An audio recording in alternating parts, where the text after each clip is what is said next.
Hello, everyone, and welcome back to the channel. We have a special episode with Alt Ending, my favourite Sunderland YouTuber, apart from the football club itself. They probably get as much. Yeah, they probably get as much watch time. But You Alt never told Ending, me I know. Well, there's not many people that do the sort of things that you do. I want to talk a little bit about your channel. We may as well get into it straight away. But I enjoy your analytical take. I think your voice is very soothing as well, if I must say so. It is my dream job to be Radio 4 continuity announcer, but the phone has not yet rung. It will. I'll have a word with some of my contacts in the media, see if we can get you in there. And the first question we had was, do we get a face reveal for Alt Ending? So there we are, everyone. There's Alt Ending's face.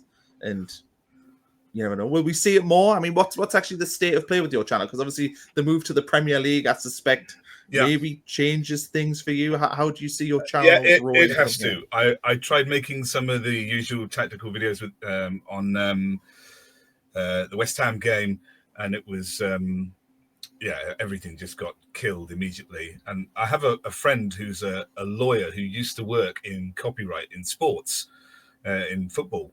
So I sent my stuff to her and said, look, this is fair use, isn't it? And she sent me back a really detailed reply and said, yeah, it absolutely is. You could perhaps give a bit more credit to Sky Sports and some of the stuff. It absolutely is. However, it's really, really thin margins in court, and it doesn't matter. They would just tie you up. They will, what will happen is they will ask YouTube to kill the channel. They'll kill it, and it'll take ages to get it back. Or they'll just kill your video. Because YouTube will fall on their side, and the emphasis will be on me to try to say I want to go to court to prove this, and then they'll just let it slide. But there's like a 30-day wait then, so everything just gets timed out because they kill it. Although the case is fair, so it's just not possible. By the time I got a video released, it would be 3 weeks later, so 4 weeks later. So I can't do it. So I am going to have to do something different, and it's going to have to be more of me appearing and maybe some stills and stuff. So that's the plan. There are places that I can put the full video review, so I'll have to see. They're just not free places, and I don't really want to do that. Yeah. I mean, you've got a bit of a growing Patreon as far as I can see. Yeah. There's nothing. I make it really clear on the Patreon. You're getting nothing extra. Yeah. that's just if you want to say thank you to me. Maybe that's the business plan, though. Get yourself your Patreon where people pay and they get the full video. And on YouTube, maybe just get the. I think it's going to have to be like that. So I am going to do something. I've got some time with some stills to chop to show some of the tactics with the arrows. So I'm still going to try and do that. And I've got this international break to get the Brentford game out. And if that works, then we'll go from there. But I'm just on football media. I see a lot of football like YouTubers. I mean, the West Ham game, the Brentford game. I have seen people recording footage in the ground of stuff that they. How is that any different to like a fan vlog? Surely it's the same thing. It's not. They're not allowed to record live football, but it's just unpoliceable because everybody has a mobile phone. So I think the rule is that you're not allowed into the ground. So I know that you're not allowed into our ground. Well, away fans get searched with anything smaller, larger than a sort of small compact camera. Anything larger than that, they class as a filming device, and you wouldn't be allowed to take it into our ground. And I imagine it's the same in all other grounds. And I know that Terry got told he couldn't record at a game.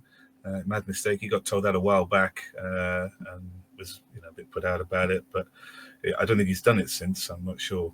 So technically, you're not allowed, but it's unpoliceable, so people do it. And I think really all of that is rowing against the tide.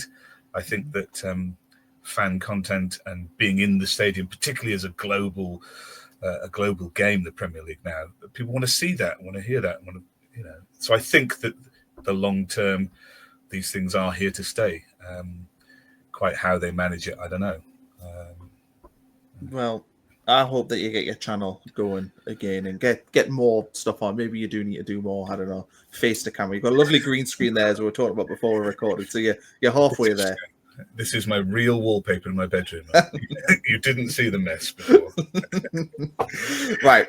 Okay. So on this, I think we might end up doing 2 episodes on this because I think we've got so much to talk about. But we're going to talk about the start of the season, of course. We're going to go through all the signings, kind of get your take on them, a little bit of my take. But anyone who watches this channel kind of already knows my take on it, but I will give my opinion. We're also going to talk about the players that have left, areas of weakness, talk a little bit about some of the players that stayed, and then finish off talking about maybe how we see the season going. So just as a nice taster, before we really dive into it, what is the state of play in your mind with Sunderland's squad? Do you think we are strong enough across the park to mount a decent challenge at staying in the Premier League? Yes. I think we've had a tremendous start, and won our first 2 home games. I mean, we can talk about that sort of position in a minute, I think, but we can't ask for a better start. We can't ask for a better transfer window. It has been the single greatest transfer window in the entire living memory of any Sunderland fan. And I don't think there could be any complaint about it. I think James Copley put up a poll the other night about is the transfer window, is it great or not? And I think it had over 300 votes, and 100% said yes. I don't think I've ever seen a poll with hundreds of people where universal yes is the answer for anything at all. Would you like some more money? Somebody's always a bit daft and says no. Well, how much? I don't know. So it's incredible. And I don't think we will see the likes of it ever again. No matter what we do, I don't think we'd see this next season either. I think it is a generational shift in ambition. It's incredible, and I don't think we could have possibly begun to imagine that things like this would have happened. People would have said you were an idiot if you'd said Le Fee won't even get into the team first game at the end of last season. So it's quite incredible. And if in those circumstances, having broken the record as the team that's spent the most money coming up, if in those circumstances, and with the start we've had, you cannot believe that we have a great chance of staying in the Premier League, then there is nothing else to play for, because nobody can. Because I don't think you could have a better go than this as a promoted team. Certainly nobody has ever had as good a go at this than now. So, there's just, you have to believe that we have a chance. But I think fundamentally the players we've got make me believe that as well. Okay, so let's dive into talking about some of the signings made. Let's start with goalkeeper. So Robin Roefs comes in from NEC, 11.5 million. I have actually seen tonight that there's a bit of an issue with NEC because they were expecting to sign Jensen Seal. I don't know if you've seen that, but I didn't know. I knew that they were interested in him, and I thought that we were going to send him back. But what a move to Wolfsburg for him! That's amazing. I mean, will he get game time there? I'm not up on their outgoings, but I surely wouldn't send him without some promise of game time. Yeah, that's an incredible low move, isn't it, for him? Yeah. Roefs, though, comes in as the number 1. Were you surprised? I mean, as we left Wembley Stadium in May, would you have expected Anthony Patterson to be Sunderland's number 1, or are you shocked that they went for a new one? Aggressively went for a new one as well. We went for a number of goalkeepers in the market. Are you surprised that they were so ruthless with that decision? I think we've all been surprised at how ruthless they are with the entire squad. But yes, I think so. Did I think he was good enough to be a Premier League goalkeeper that would certainly keep us in the Premier League? No, I didn't. I mean, we all know the areas of weakness. He's not particularly verbal and doesn't command his area as we might want in a goalkeeper. His goal kicking is not consistent.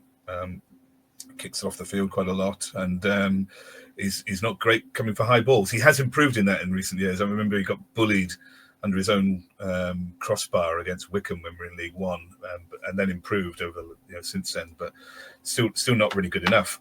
So I would have liked. I think we all thought we probably need a better keeper, but I didn't think they would get rid of him. So when the news was coming out that we were trying to sign people like Bulka and Petrovic, and then we'd actually got Roefs, I did feel a bit sorry for him, because you save that header against behind you against Moore, and you're a bit of a hero, and then you are cast aside in months. I felt a bit sorry for him, but we he's not quite good enough, even though he's improved. So I was surprised they were as ruthless. I thought we needed elsewhere first, and we did. But it turns out we've got everywhere. We've got everything we wanted at Christmas. And but I think that, we needed one. was just surprised they were that ruthless and that quickly. I think it's what's interesting for me with a lot of our transfer business, but I think the goalkeeper position really epitomizes it, is that the club have. I was not expecting Sunderland to make this much of a go of it. Like, I thought they were going to come up and almost, I don't want to say bank the money, but like maybe spend 50, 60 million quid on like younger players to try and then sell for a future profit and then make a go of it in a couple of years. I was maybe like naive. I just thought the club might have went about it in a totally different way, in a much cheaper way. And I don't know if I've become accustomed to that. I'm not saying that the club have been cheap over the last few years, but the way the club's been run, it's been very pragmatic. It has been every penny counts. Let's really forward think for the future. And I was expecting this summer window to kind of represent that, which is why I was surprised early in the window when we were looking at a new goalkeeper, because I was like, oh, right. So we are literally looking to upgrade all the positions, because I thought Patterson was probably going to be given a crack at it. I thought he would be one of the last places if we did. I didn't really expect that we would. I thought we needed to, but I didn't really expect we would. I think we've all kind of followed the narrative of the Premier League in recent years. And I think we've all just agreed with the assumption that you can't stay up as a newly promoted team. You have to sort of be sensible, get a couple of good players, keep hold of them, take the money, go back and come back and bounce immediately. And there's been this sort of narrative where the only way to stay up is to sort of gradually build, and then you remain there at the second or the third attempt. So I think we all kind of believe that's how we would do it, because that's what everybody has been saying for several years is the only way to do it. I remember listening to, I think it was Speakman saying, look, if we go up, we have a plan. We've had a look at what's gone on, and we'll have an appropriate plan for that. I didn't think it would be the best way to try to stay up is in a massive bang at the first attempt. But the more you think about it and the more you examine it, it is the best way. You look at the likes of Leeds and Burnley, because they've been up and gone down and come back, they've had a loss of revenue, but the players they want to retain carry high wages, and so do the players they don't. And it means that their debt level in that year in the Championship is much greater than ours when we're not going up. So when they do get promoted, the impact of being able to, stay under PSR and lay out 5 and 6 year contracts is not as great for them. And so in some sense, I think it's amazing that they've sat and thought about that and thought we can get much more for our money in 1 year than we could if we played it careful over 2 or 3, even if we did really well. And I just think to be that bold and to sit down and analyze like that is tremendous. And it isn't just we're having a go. I think they've actually thought it through and say, this is our best chance, but you do it all at once, because we've been so tightly run before that that we had the space to do so. And you add in the player sales to that, and the chance to have that massive bang is incredible. So hats off to them. I did a bit of a video where I talked a bit about that, about the players that have done it before. And everyone talks about the last 2 years, can't be done. But the year before that, all 3 promoted teams stayed up, and I had a look at what did they do differently. And they all had a go at spending very broadly goalkeepers, defence, midfielders, strikers. They brought in every division in their team. And the 6 teams who went down recently either didn't bother, like Luton, let's build a stadium, fat lot of good that will do you, or they only reinforced with some quality players in the midfield, like Leicester, or up front, like Sheffield United, or they didn't do it broadly enough, and they didn't do it boldly enough with quality to compete with, say, the bottom 7 or the bottom 10, include the 3 that promoted. And so I think they've really looked at things. What did those teams do differently? What did the teams that went down do poorly? And what's our best chance? And I think they've come up with the best possible answer. And what a time to witness it. Yeah, we're going to talk more about Robin Roofs in a minute, but I think it is really interesting talking about. I did watch a video talking about how Sunderland would survive and buying the £20 million plus players and whatnot, and I thought that was really interesting because it makes a lot of sense. I just hadn't thought about it in that way. I remember when the teams came up a few years ago, the ones that all survived. I think it was Forest, Bournemouth, and I can't remember who the other one was. Fulham. They all spent really, really well. I mean, Fulham bought in João Palhinha, and it's just they all did really well in the market. He's back there now, isn't he? Yeah, he's back again. No, he's in Tottenham. Oh, that's right. He's gone to Tottenham. Yeah, but then I look at I don't know if you ever watched, there's a YouTuber called Benjamin Bloom, and he does a lot of stuff around newly promoted teams. And he talks about Ipswich. Obviously, he's an Ipswich fan, and like, you know, a lot of what he says is that you just can't compete because the even the lower teams in the Premier League are so fantastic and so physically dominant. But I look at what Ipswich did, and I'm just like, Sunderland will have looked at that and went, that is not the way to go. Sunderland haven't signed anyone from the Championship. Ipswich exclusively pretty much just signed Championship players. And that isn't a recipe for success. And what Sunderland have done, as far as I can see, is we've got clearly an elite level scouting system, an elite level recruitment team, because Solfi coming in from Roma is an example of that, and his contacts, his fingerprints are all over the summer business in terms of his contacts. And Ipswich went with what I would describe as what a manager would have done 20 years ago, what Steve Bruce probably would have done if he took Birmingham up in 2002. Like, it was so narrow-minded of, right, Jack Clark, he's fantastic for Sunderland in the Championship. We'll sign him, but we'll not think about how he actually plays and how Sunderland use him. That's for me, is the key difference. I just think what Sunderland have done is just not comparable to the last 6 newly promoted teams. Not at all. Ipswich, I think, they did spend broadly across their squad, but exactly like you say, they bought Championship players, and importantly, they bought lots of English players who cost more for lower quality, which is, you know, we've done the opposite. We bought abroad. You get a better quality player for your money in doing that. But I think we all knew, everybody said it, you didn't have to be a mastermind last year. We were all saying, oh, they're buying a team to get promoted next year in the Championship. That's what they've done. They've lost a load of them since they got relegated, so I don't know how that's going to work out. But the other thing that I think they had a problem with is that they got promoted too quickly. So they were carrying a load of League One players. And in a sense, they needed time to shift them on and have a good Championship squad and then get promoted and spend it. So I know it sounds stupid to say they got promoted too quickly, but I do think that their squad was then littered with too many League One players in terms of depth or in terms of the odd one here or there. So, yeah, they chose poorly, as the knight in Indiana Jones said. Right, let's talk about Robin Roefs then. We were linked with other goalkeepers, and Petrovic, we saw went to Bournemouth. I think we thought he had a pretty dodgy debut against Liverpool, but it seems to have picked up since then. And then we also saw, we were linked to Bulga, who went to Saudi Arabia. I can't remember which Saudi Arabian team. Neom, one of them. Think. Yeah, Neom. There we are. The one who was newly promoted there and doing some business. But what do you think attracted Sunderland to Robin Roefs? There's the obvious of his height. Clearly, from what I've seen, he's very good at corners and set pieces and crosses. But what do you think it is that Sunderland liked about Robin Roefs? I can show you, but I think it's exactly what I was saying. What lots of us were all saying. The areas that Pato needs to develop. It's his aerial command, and it's his goal kicking. We can't be defending, which we're going to do a lot of in this division, and then boot the ball out of touch. We can't do that. So I'm pretty sure I can do this. I can. Can I do this? I don't know if I can. Can you? I thought I could. I could do this. What do you want to look at, Petrovic? The Roefs picture, the first one. There we go. So if you look at him here, then what you've got down here in the purple is the number of crosses he stops.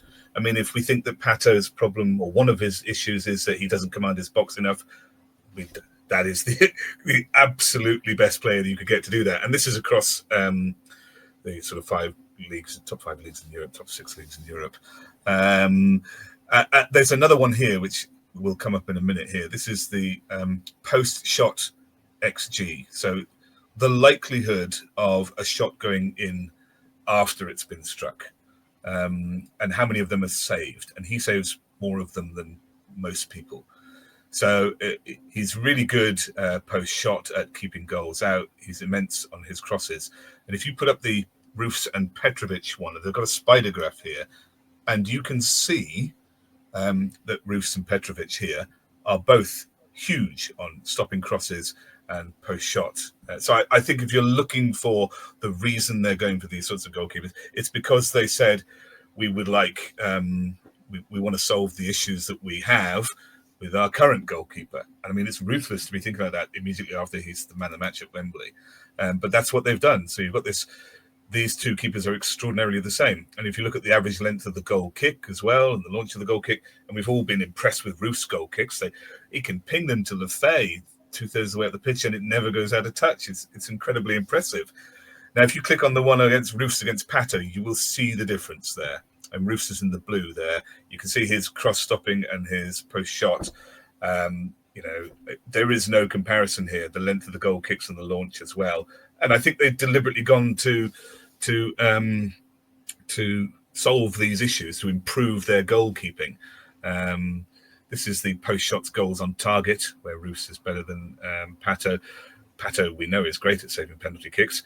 I know Roofs saved one at the weekend, but historically he's not that great, so maybe we shouldn't get used to it. But well done him. But I think that's why. So when you start to look at who they're going for, and you can get a sense of that when there's a couple of them, you start to see why. And it fits in with what we already kind of knew. So I think we've got a really good keeper on our hands there, and one that's, if you think about the effort that's gone into targeting him and the reasons for it, I mean, it should give you great confidence with all of our targets and what we're doing across the board. I mean, it's great.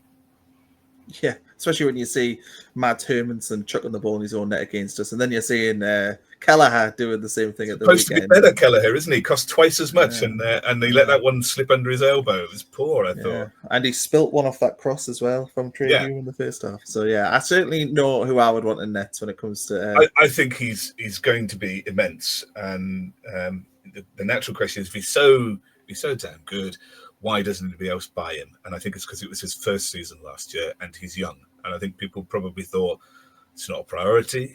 Is he consistent? Can he do it again? I think we've just gone in there and said, well, we'll take him. It wasn't our first choice. But I'm damn glad he was our third, because he is going to be fantastic. And he solves the problems we had.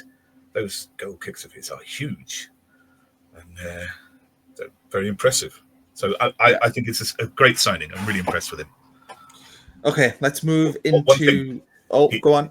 He did that offside goal for Brentford. I thought that was poor. I think he should have. I know it didn't count, but they didn't know that until afterwards. I thought that was a weak goal to let in.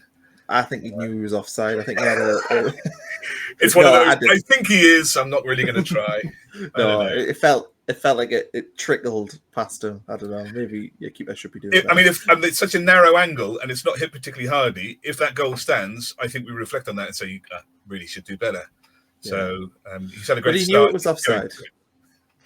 He knew it was offside. Fine. Anyway, right, defence. So Sunderland have been pretty busy in defence, but actually, in terms of our spend, we haven't actually spent an absolute ton of money in there. We've obviously spent so much in our midfield, and we'll get to that. But defence, we bought in Nordi Mukiele from PSG. That was 12 million.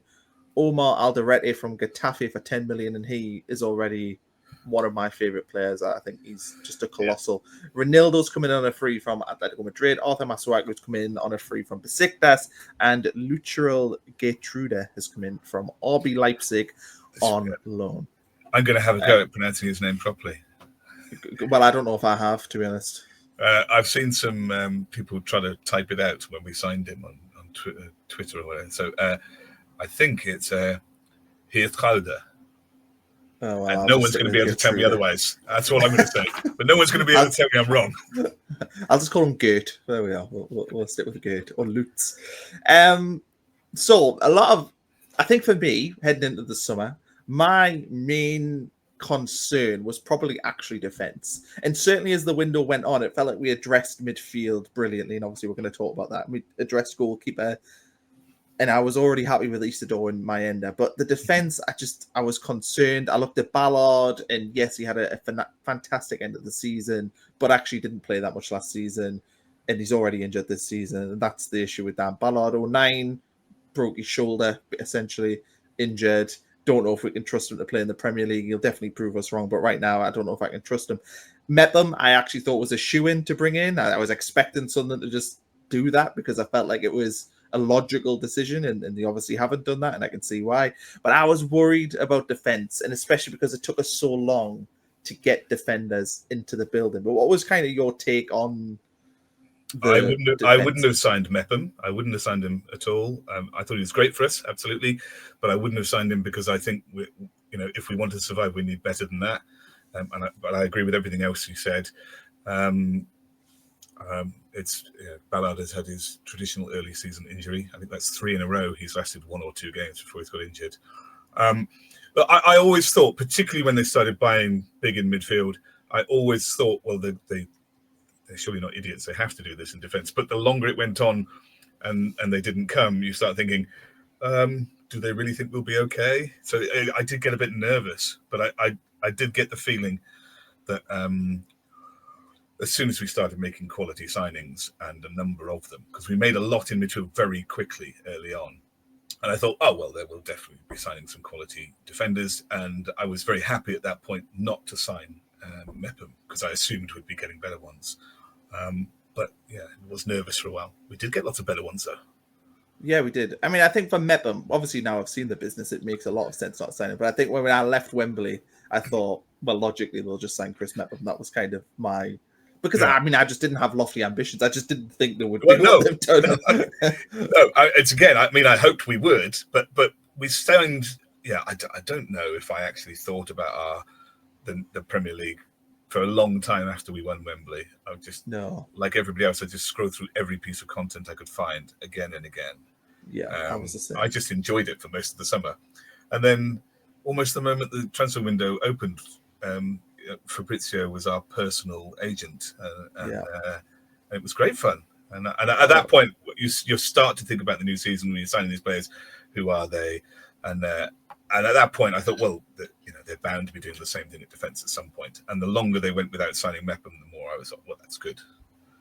What do you make of, in particular, I want to talk about Mukiele, who they've obviously brought in.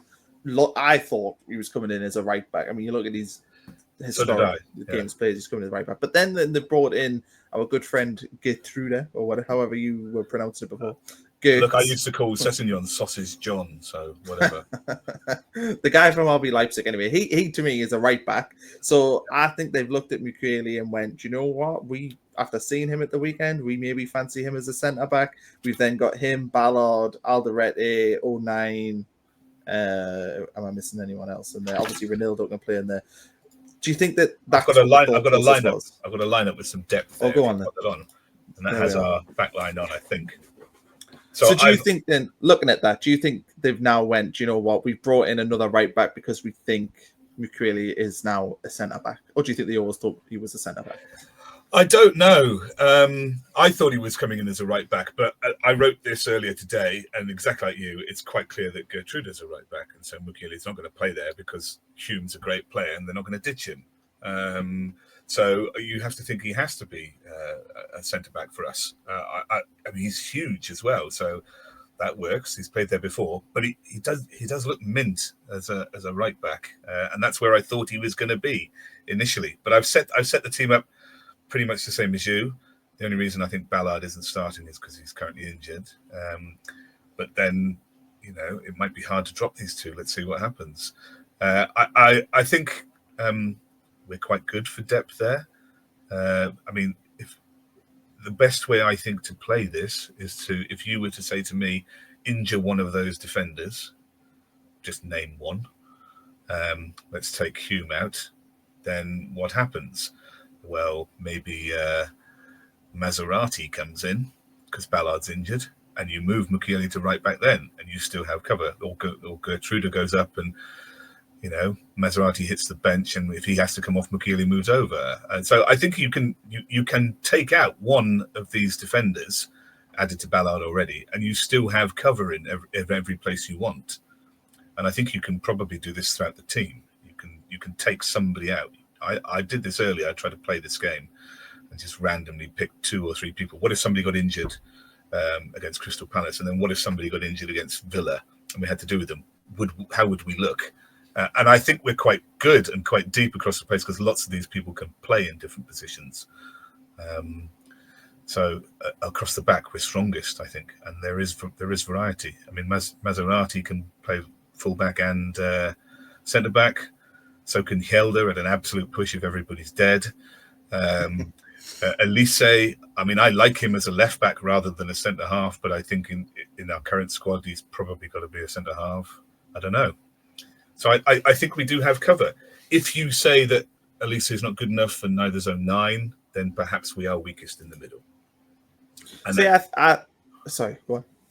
They were still trying to get Lukumi, and I don't know if Geertruida is a replacement for failing to get Lukumi. I do remember Getafe randomly appeared on the pitch side shaking hands with people at a game that I think was RC Lens versus RB Leipzig about 3 weeks ago.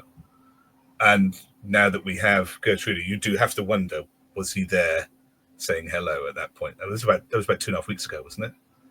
I think it was possibly before our last friendly, maybe that weekend where we played 2 games. It just randomly appeared there, and everyone thought, "Oh, a Pender," and maybe he had some conversations there. But the fact that we get a quality right back from that team on deadline day is a bit of a coincidence. What do you make of Reinildo? Because I think Reinildo is one of them that's kind of went under the radar because he was a free transfer, and because in Sunderland terms, being 31 basically means that he's over the hill and should be retired. He kind of has went under the radar. But you actually, when you watch Sunderland, you watch him. This is a top level left. I mean, he's playing under Diego Simeone at Atletico Madrid. He obviously always was, but I just feel like that move really went under the radar on how impressive it actually was. Yeah, I think my assumption was, is he really good? Is he coming as cover? I wasn't sure. It turns out he's amazing. He's all over the place. I think against Brentford, did he make the most tackles? I can't remember if it was Brentford or if it was West Ham, but he's amazing. He's up at the byline, attacking. He's playing as a left winger, letting Le Fee, rotate inside, and then the next minute he's trying to make a covering tackle at fullback. The man's engine is limitless, and it's quite amazing to watch.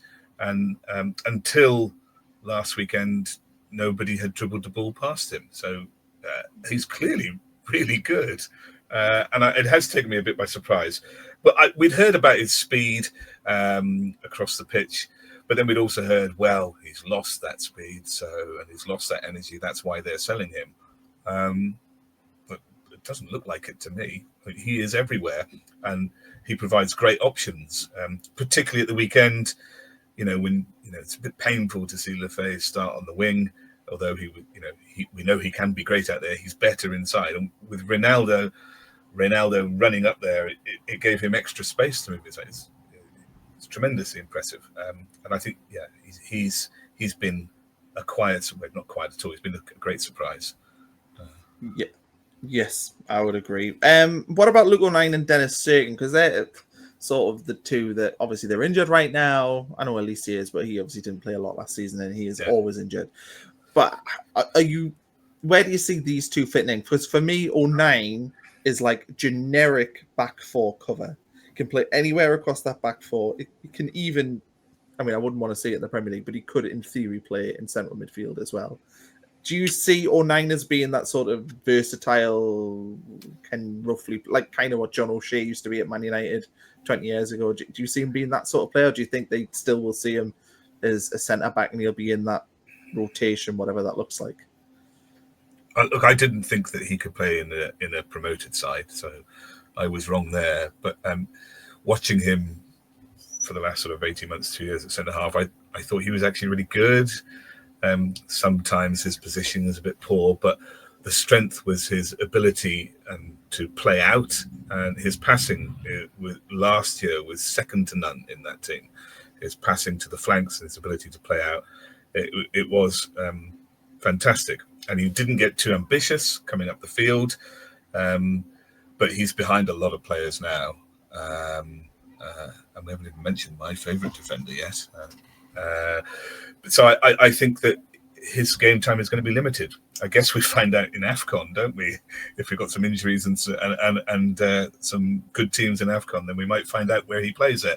Do I think he can do a job for us now? I didn't think we could get promoted with him. But I actually think he can do a job for us if we need to, if we've got injuries and AFCON and suspensions. I think he can. And I think it's not necessarily that he's a good enough Premier League defender. I think it's our formation and our shape will provide enough cover in front that he doesn't have to be an amazing defender to plug a hole there should we need to. It's not ideal. We'd like to have quality players all the time. I remember almost my entire life watching Sunderland, I always thought it was deeply unfair when the opposition brought players off and their substitutes were worth more money than they were. And I thought there should be some kind of rule that says your substitutes have to have been bought for less money than the people they're replacing. I don't think that now. West Ham, we brought 35 million off the bench. I was like, wow, times have changed. That's great. I think he can do a job because of the way we set up, not because he's brilliant, and because he's not too ambitious in going forward. He will stick doggedly to what he has to do, and Regis is pretty rigid about what he asks people to do in terms of a defensive formation. So I think he will probably get some game time at some point. AFCON will show us whether that's true or not. We'll see. Would I be desperately worried if he went in? Not especially. I mean, I expect to be beaten by sort of Liverpool. We might not, but so if he plays, will it make too much difference? Probably not. I would expect to beat Burnley at home. If he plays, will it make a great world of difference? Given everything else on the pitch, probably not. I mean, you would hope these things are true. And I do think our formation is really key to this. So we might see him. I'm not overly worried. Okay. Are we happy with defence? Do we move into midfield? You got anything else to add? I love Alderete.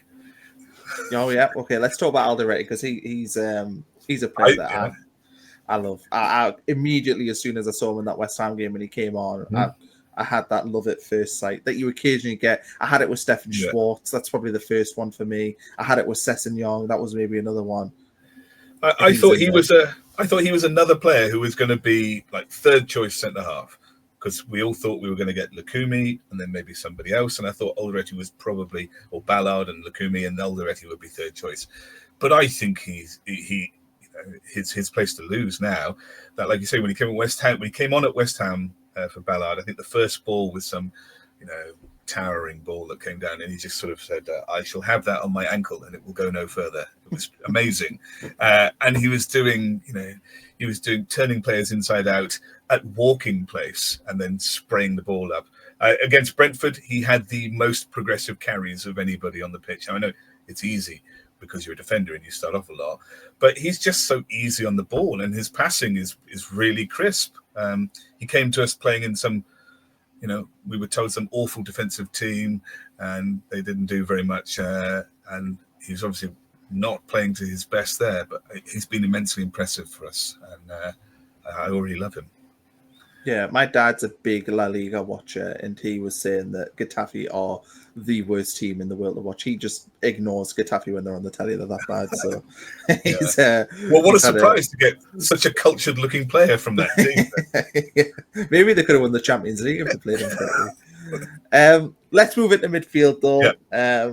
Sunderland have signed 4 midfielders. Habib Diarra's coming from Strasbourg for 30 million. Essentially the Joe Bellingham money. Enzo Le Fee comes in from Roma, obviously the loan made permanent, 20 million. Sadiki comes in from Union SG, 19.5 million. And Granit Xhaka comes in from Bayer Leverkusen for 17.5 million. I feel like we have to start with Xhaka just because of how outrageous that transfer was. I don't know where you were with this, but I remember listening to podcasts and almost having the feeling of this can't be true. Surely this isn't right. Surely Granit Xhaka isn't signing for Sunderland. Why would this world-class cultured international midfielder, so much experience, played for Arsenal, was the key part of that invincible Bayer Leverkusen team, a Champions League footballer, 100 odd games for Switzerland. So many accolades could be thrown at him, and yet he's turning up at the academy. Like, it still, to me, doesn't feel real that he is signed for Sunderland, and it just blows my mind. I don't know what you thought of this. Did you think that we would be able to attract a player of this caliber? No, never. Not in my lifetime. I mean, have we? I don't think we've ever attracted a player of that caliber in the past. Stefan Schwartz was probably the biggest one. maybe, I mean, he turned out to be dross, but maybe Tore Andre Flo was a big player. But these people weren't, captaining teams that won big leagues in Europe. They weren't Ballon d'Or nominees, and it's absurd that he's here. You couldn't have put it better in your little monologue up there about how amazing it is that we've got him. And there is, you did wonder when he signed. It is absolutely incredible. You did wonder, well, we've got him for 3 years. He's going to be 35. How's that going to go? And you do wonder, well, what is his impact going to be on the pitch? And I sometimes think the position he plays in is really hard to appreciate. But I do want to talk about it a little bit. Because he was a bit loose on some balls against Burnley. We didn't play our best as a team there. And so you start to think, okay, second game, how good is he? But I think he's actually integral. And I think Dan Neil got caught in a lot of criticism in this position last year, because when we're defending, we have a really tight set in front of defence in our midfield. But when we're coming out, we generally, it will be one player, Xhaka in this case, in front of the back two who plays out, or he'll drop into the back two, in between the centre backs to play out, so that the wingers can go wide. And you see Xhaka do that. Dan Neil used to have to do the same. But it means that you are the player who distributes the ball when you're at your most vulnerable, when the fullbacks are wide and everybody's higher than you. And if you get it wrong, the error is obviously yours, and it can be catastrophic. And that happened to Dan Neil, because the pressure being the single pivot there when you're playing forward means that your mistakes are so very much your own and visible. When they happen elsewhere on the pitch, maybe it was the pass, maybe somebody didn't run where they wanted you to, or whatever. It can be a combination. It's less obvious. And the fact that he is in that position, and we have made very few mistakes, and the game is very controlled, I think is huge. I've got a pass map from the last game for Brentford there, if you could put that up, and I think it illustrates this. Obviously, we know his name is 34. He's on half the shirts in the stadium, but you can see how tight that formation is. And that absolutely central to it is Xhaka. Everything from the centre halves playing out goes through him. Everything.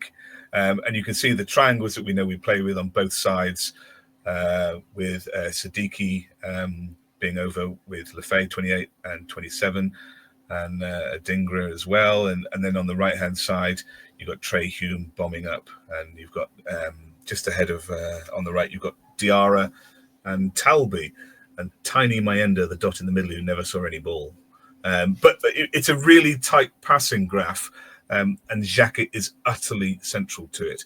And I think his command of pace and tempo and passing is supreme. And I think it's just overlooked because it's not fancy or dramatic, and because you're the person who starts, you're the person who dictates the pace, you're the person who decides.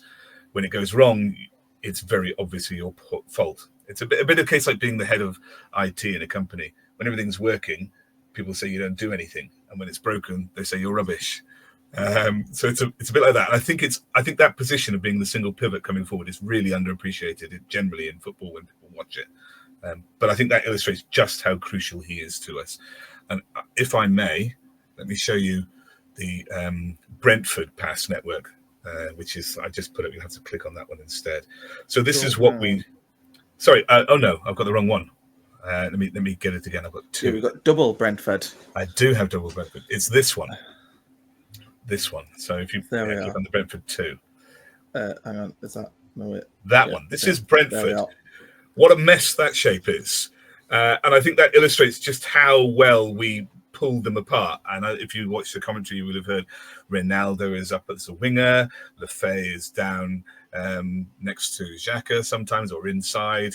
We were pulling them all over the place, and there is no real controlling shape to Brentford's play there. And I think that is a credit to Lebrie, to Xhaka's control of what we're doing, and the discipline that the players have in the rotations that they performed. And you saw our tiny triangles, and the reason they're all so close together is because they're all swapping positions all the time. So I just think he is crucial to that. And this is the impact it had on Brentford. That would make me nervous if I was Brentford's manager. We're not really where we want to be here.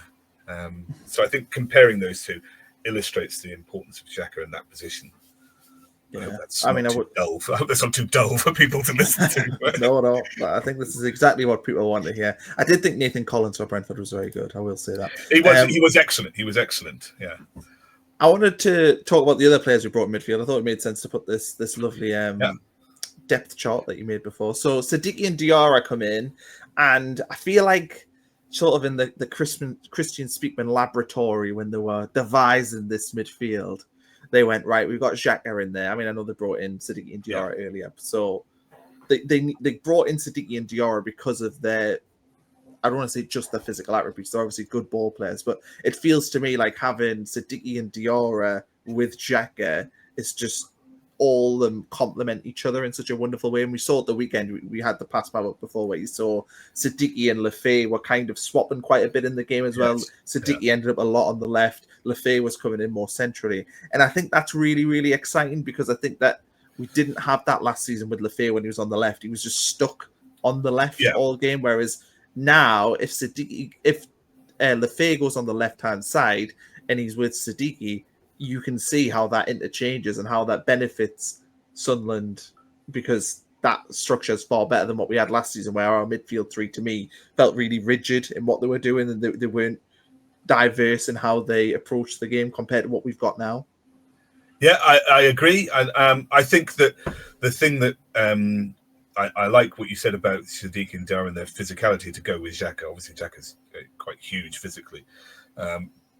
But Le Fee had a great reputation before he came here, and we saw it particularly against Brentford, how well he can tackle and win the ball.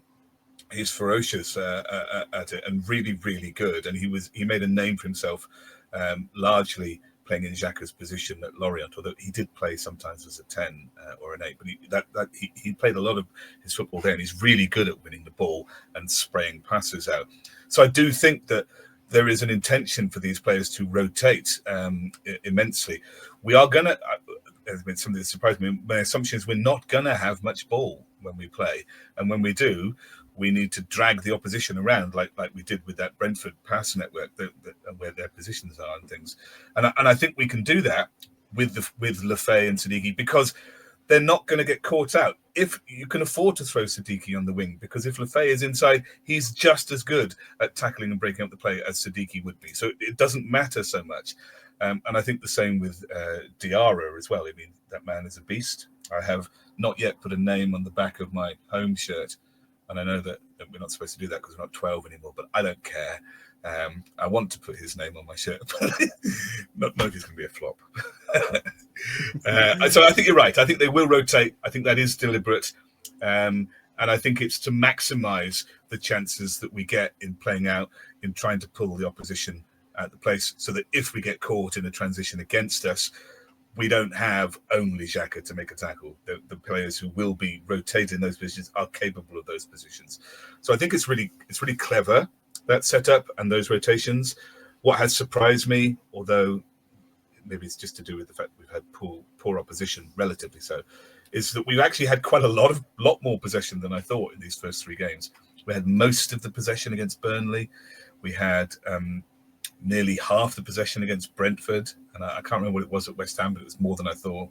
The first half was. I think we had 54% against Brentford. I think we actually had more than Brentford, and I think we had more than Burnley, but probably because we were getting beat for half the game. Well, they scored, so then they all sat down and had chips. Yeah. I think it's really interesting, though, the possession, because I think the Sunderland team, the way that I see it being built, is that we are a team of transition. We are a team that wants to sit and break. And none of our fixtures this season, maybe the West Ham game, but not really, we haven't actually seen us be able to do that. And I think it's going to be really interesting when Villa come to the stadium, like, because Villa, they played Brentford and had like 70+% possession. I think it was like 77% or something stupid. Yeah. If Villa come to the stadium and play with 77% possession and just try to pass the ball around and have that monotonous play, Brendan Rodgers-esque at Swansea 10-15 years ago. But if Villa do that, I think that's what this team's built for. I think that this team would pick that Villa team apart. And I feel like we haven't actually seen the full potential. I think the fact that we won 2 games without being able to play our actual, what the team's built for, I think is really interesting. It'll be interesting with Palace, Villa, Forest, Man United, coming up, those 4 teams Yeah. should all want to be a bit more possession heavy than the ones we've played so far. And I think that's really interesting to see how that actually plays out. I completely agree with you. And I think that we were not designed to have much possession. So I've been surprised at how much we had. And I think it showed against Burnley precisely what you were saying, that actually we're not really designed to break a team down with a block like that. We might be later in the season. We haven't had that long, and we're not going to meet it. That's not a priority to train for at the minute. So that we might be later on. And I remember after that game, people thought, well, we should have been more creative. We should have put Le Fee to start with, perhaps instead of Sadiki, And yeah, these are fair points. But that's not what we're built with. I completely agree with you. I think that will come in time. It's not our priority at the minute. This is, I think, the fastest Sunderland team I've seen in my lifetime. There are players like Bellion and Michael Reddy, very briefly years ago, who were super fast. We only ever had like 1 or 2 of them. We didn't have lots of them. And the last time we were any good, we had the pace of Nicky Summerby, which was 0. Fortunately, he could cross from the halfway line. But I think as a unit, that is deliberate. They're the fastest team I've seen us assemble. They've got more physicality in defence than they had last year. And they have players capable of rotating. And like I said, the importance of those players is that they're capable of being that covering defence in front of the back 4 if we lose the ball. So I completely agree. I think we're built for the counter. And we looked a bit of a loss at Burnley once we went behind as to how to break them down, because that's not what we're made for. It's not what we're training for right now either. But I think I'm easy with stuff. Like you say, we're going to have lots of games where we don't have possession and we play to our strengths. It's going to be very exciting, I hope. Yeah, I feel like every time we sign a player and I look up the scout report, it just says, this player is very fast and very strong. That's what I feel like every player we've signed is they are progressive in passes, and that is what they're there for. I used to hate that description. When we signed Karsten Fredgaard. The one thing that everyone described him was he's really fast. And I just came to believe that if anybody said a player was fast, it was code for they're really rubbish. That's what you can't describe them as skillful, so you have to say they're fast. So I'm not used to it, but I do think there is purpose to this. And they are skillful. Speaking of fast, let's talk about the wingers, because I think every winger we've signed is fast. But we have a question, second one of the day, actually. So Premier Slices says, Bertrand Traore, have we managed to capture a top player late on in the window? My take on this one is that he's basically replacing Patrick Roberts. That's kind of how I read it. It's going to be like an impact sub, was my guess. But do you think he's going to potentially take Talbi's place in the team? Possibly. I mean, Talbi's caught some stick. I think he's actually quite good going forward. I like the fact that he will pop up on the other wing, and I think he's been better than I expected for someone of such little experience. My issue with him is that I think he is naive in terms of his defensive positioning, but he is incredibly young. I think the goal that we conceded to Burnley largely rests on him. Everybody's covered, and Cullen makes a really simple run to the penalty D, and Talbi's just kind of stood still and forgotten he's got to track him. It's simple stuff, but he's very young and he will learn. So I think, and I struggle to remember him, having many 50-50s or winning a tough tackle or putting one in. So I think defensively, Talbi is a bit of a luxury, but we're quite well set. I'm happy to tolerate it, but it wouldn't surprise me if in time Traore, is a bit more of a physical, experienced player, might replace him. I don't know. Labrie is often, this is just going to sound so contradictory, but he's often quite loyal to his selected 11, given that he binned all of last season's. But he doesn't often, if a player makes a mistake, he doesn't usually drop them immediately. And if a player's back fit, who's obviously better, he tends to keep what he has. He's a bit more loyal to players in the starting 11, I think.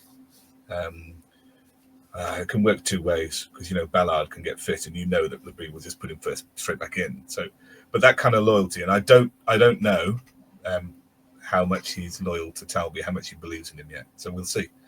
But I think there's the capacity to replace him there.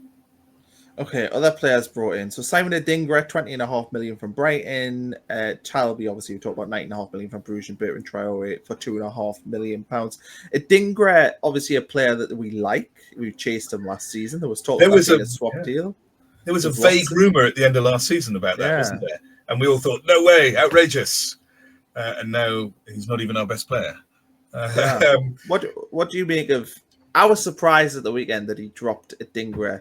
I would have thought he would have dropped, because especially since he put Adingra on the right side when he brought him on. So I was expecting Adingra to move over to the right at the weekend if he was going to play Le Fee. Yes. It was surprising to me that Talbi got the nod there. But what do you make of our winger group? I thought that decision. I think that decision shows what he tells us in his press conferences that we might not really believe. That he really emphasizes this is not an 11-man game. This is a squad game. We're all going to be needed. And they're always pushing this line that you kind of think, is that really true? Everybody's okay with not playing and they're all together and they all support each other. Is that really true? And I think that Le Fee not starting the first game and Adingra being dropped last week, I think this kind of maybe illustrates the point that, yes, this is quite acceptable. It's not necessarily that I don't like you or that I don't think you're good enough. This is a squad game and we need to try different things here and there and we need you all to do stuff. So I think it's more like that rather than being dropped because I think X is better. I think it's more as Le Fee sells it to us, actually. I think it's as he says. This is a squad game and I'm going to make choices. It's not a personal thing. It's not I don't think you're good enough. This is what I think we need for today. And I still value you. I'll need you tomorrow, maybe even later today. So, what do you make of the winger group generally? Because I think if I was to pick on one area of the team that I thought was maybe not at the level it needs to be, I would probably say the wingers, and it might look different once we get Remy Mundle back. But I worry about in the first games of the season, and I don't know what your you'll have probably a more analytical brain than me on this, but when I watch Sunderland in games, I don't see us scoring. I know we have scored 5 goals, so obviously we are capable of scoring, but I don't watch us and think we're a threat. I don't know if that comes from the wingers, if it comes from the midfield, if it comes from the striker, I'm not sure. But I felt that a top-level winger was maybe more of a priority than a new centre forward. And obviously we'll talk about new centre forward, but yeah, I was a bit worried about how we've played in an attacking sense. I feel like we are brilliant to the final third, and then we look a little bit, I don't know, not clinical maybe is the word. I didn't think Roberts would necessarily leave, and I thought we wanted another winger on top of that would mean that Roberts might be our third choice in terms of that sort of depth. And so he's gone, and to replace him to still only have 2. I would want another top quality winger. Who knows who we're in for and who we're not. In the last few days, the thought was maybe we want a forward who can also play as a winger. But then a week ago, Le Fee said, it's after the Huddersfield game, he said, I think I'm probably going to use Wilson as a winger as well. And so if you factor that in as the possibility, then maybe there is cover there. I mean, he's a great impact sub as a winger on the left, certainly. And maybe the weekend, putting Adingra on the right. I mean, he has played there for Brighton as well. So, there is scope, like I said before, about moving people around in the defence. There is scope for lots of movement. Le Fee can play on the left. God help us, Mayanda can. It would be a waste of him to do so. But Adingra can play on the left or the right. Wilson can play on the left. So I think there's potential for movement there. I think they'll manage. But truth be known, I would have liked a real top-notch right winger, sort of right forward. But we don't have one. I still think it's good enough, though. Yeah, hopefully you're right there. Right, forwards. Marc Guiu signed in on loan for 26 days, scored a goal and left. So the greatest bit of business ever done. Yeah. I don't know if you've heard anything or if you've read anything, but obviously, I think Chelsea paid us to have him back, and I've heard everything from 2.5 million to 5 million. I don't know. I heard 2.1 million is what I heard. Yeah, so. And that seems especially the late call on Traore, it would seem that that's where the money went to have him in. It's hard to assign one piece of money to something else because it doesn't work like that. But amazing. He comes for 29 days. We've cup tied him, and he can only come back to us. And we got 2.5 million for it. Yeah. Brilliant. And when he wins the Ballon d'Or in 5 years as Europe's top striker, we're like, we were there when he scored against. I was sat right behind the goal when he scored, desperately trying to persuade my son he's not an Arsenal fan, bullying him into this. We've also added, though, on deadline day, Brian Brobbey from Ajax, £25 million. And this one's a fascinating one for me because when I did a little bit of digging on this player, what I saw was somebody who shoots a lot, who massively underperformed his XG last season, who is quick, as we know Sunderland like to sign, a quick player, a powerful player, but somebody who had an outrageous 23-24 campaign and maybe not atrocious, but a bad 24-25 campaign, who also has all these issues off the field to do with the Amsterdam Mafia. I read that, I think, in The Guardian, so I don't know how true I've been reading about that, yeah. Yeah, so I don't know where to place this one. This is a guy though that was linked with all the best teams in Europe like a year ago, and I feel like Sunderland have went. Do you know when we brought in, say, Patrick Roberts and Jack Clark, and they were basically buying low on players who obviously had very high ceilings? This to me feels like that, but on a Premier League level. They've brought in a guy for £25 million who I think they think could be worth £75 million in 18 Well, months. That's my read. Wasn't he worth 50 million a couple of years ago, so no more? Yeah. I think it's like literally 12 months ago. He was Ten Hag wanted to bring him to Manchester United. Which doesn't say very much, but still. It's an indictment, really. But I mean, every time I hear his name, I just imagine the fancy dress for the last away game of the season, lots of Mr. Blobbies in the crowd. I really hope it happens. But I think he's really interesting because he's exactly as described. He's one of Speakman's lost souls. Let's regenerate this lost soul. That's what he looks like to me. I'm trying to find some stats I found for him. I posted somewhere on Twitter yesterday, but he scored 7 goals in 34 games last season. But I think everyone now has read about all of those problems that he had off field. Being threatened and people being shot and firebombed his house and stuff like that. So no wonder. He's only a ferry away from Amsterdam. They can get over on that North Shields ferry. They jailed him for 10 years, haven't they? Or one of them. Yeah. But the 2 seasons before that, he was phenomenal. It wasn't just 23-24, 22-23. He was phenomenal. Tell me again how many goals he scored in 23-24. You did say. I think he scored 30 goals in all competitions that season. Maybe 34. It might have been 34. Yeah, 30-ish.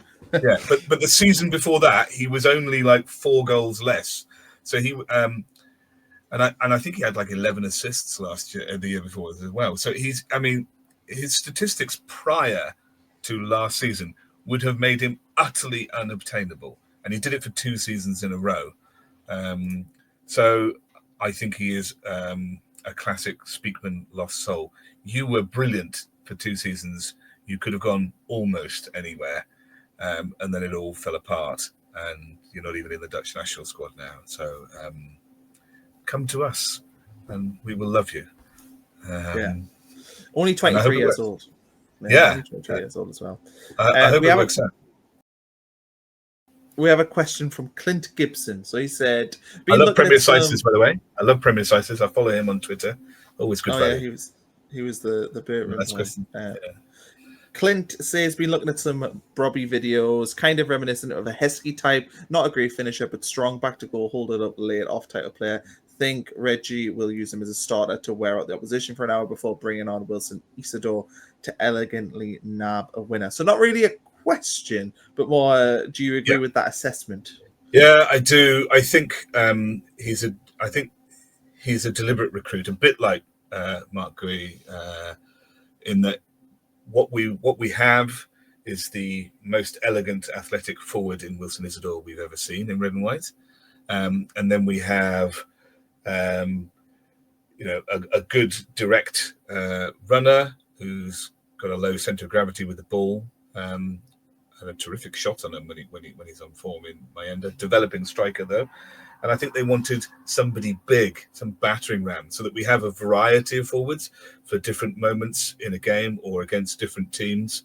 And he, you watch him, he's hugely powerful, and I don't think he's going to be easy knocked off the ball. And he looks like somebody who can hold the ball up. We haven't had anybody who can hold the ball up very successfully for up top for quite a while. Mayenda, can turn with the ball and can run with it, but he's not great at holding it up and playing in, rushing on midfielders. And if you think about, a long ball, or Alderete can hit them, Roefs can hit them. If you think about a ball that Brobbey could hold up, then to hold it up and to have Diarra and Adingra running onto these things, or Le Fee, I mean that's quite an enticing attacking thought. So yeah, I think Heskey is a good comparison. I've been thinking it, and I am going to say it. I did when I watched all those videos and things. Altidore came to mind as well, but he looked like he was a big physical unit, could hold the ball up, and turned out to be nothing of the sort. He did very well against Newcastle, though, and I think I remember the derbies at St James's Park. I don't know which one. I remember being at Birmingham City in an evening midweek cup game, watching Altidore, and I remember that the entire crowd was singing "If Josie scores, we're on the pitch," knowing full well that a pitch invasion would not be required. Yeah. I think he's not Altidore. He's better than that. We should be hopeful. He is cheap for what he was and what he could be. He's cheap. What do you make of Wilson Isidore? Because I just feel like this is a player that is like, there's some players that when they're in the Championship, and for some reason, I'll use Jay Stanfield as a one for this. When he was in League One for Birmingham, I think he only scored like 15 goals, and a lot of them were penalties. And it's because the level is like, the game's so different because of the level he's at. Whereas Isidore, for me, is a player that in the Championship, I think he probably scored, 12 or 13 goals for us last season. I don't know the exact number. But I feel like in the Premier League, he is built for Premier League football. He's better suited to play in the Premier League. And I'm just curious as to whether or not you agree with that assessment of him. I do agree with that. Whether that's going to transpire to be true or not, I'm less certain. But I do agree with that. Honestly, he has scored a series of the most athletic goals I've ever seen at the Stadium of Light. He's incredible. His pace, his poise. I mean, his volleys, sitting down goalkeepers. It's incredible. And he's just a phenomenal athlete. When that ball went in behind at West Ham, we've seen half a dozen times him curve that run in from the left, and every single one of us in the stadium that day knew exactly what he was going to do. He was going to hit for that far corner, and I think more than half of us would have said he'll score here, because we've seen it so many times. It's like a replica of that Coventry goal, but he's done it so many times running in like that. He doesn't always score, but it's always a great strike. So I think he is, but he's built like the entire team. He's built for pace and for getting in behind, and he made a great difference when he came on against Brentford. I think they couldn't cope with him because he would drop short for the ball. He has a good touch, and then he would sprint behind them, and that would pull the centre half backwards and forwards. And if you've played 70 minutes and then you're suddenly having to sprint to cover someone who's dropping short because he's gone into space where there's no midfielder to defend, and then the guy turns around having laid it off and sprints back to the box, and you've been playing for 70 minutes and you've got to do the same. I mean, that's awful. And you start to ask your midfielder, say, well, look, can you just cover this space here? But then, so I think he's really useful, and I think coming on as a substitute is going to be immense for us. I'm not sure how many games he'll start, but he was a dramatic influence, I think, against Brentford. And what a wonderful header. He's not noted for that. I do remember an interview with him last year he did with some French YouTube channel. And he was talking about being at Sunderland, what it's like. And he was also comparing the Championship and his experience. He'd played about 15 games by then. He's comparing the Championship to the Russian Premier League, and he said the Russian Premier League was better in terms of quality and sort of strength and power, and he thought the Championship was weaker to play in. So he clearly feels like he has played against more technical teams. I think you use that phrase. He's played against more technical teams who have more control of the ball than he did last season, and he's confident he can do that. And so am I. So I don't think he's. I think he knows what he's doing. Okay, so that brings an end to part 1 of this interview. Part 2 will be uploading some point later this week. Part 1, obviously, we've covered off most of the transfers. Part 2, we're going to do lots of questions and answers and talk about sort of our thoughts of the season ahead. So stay tuned for that.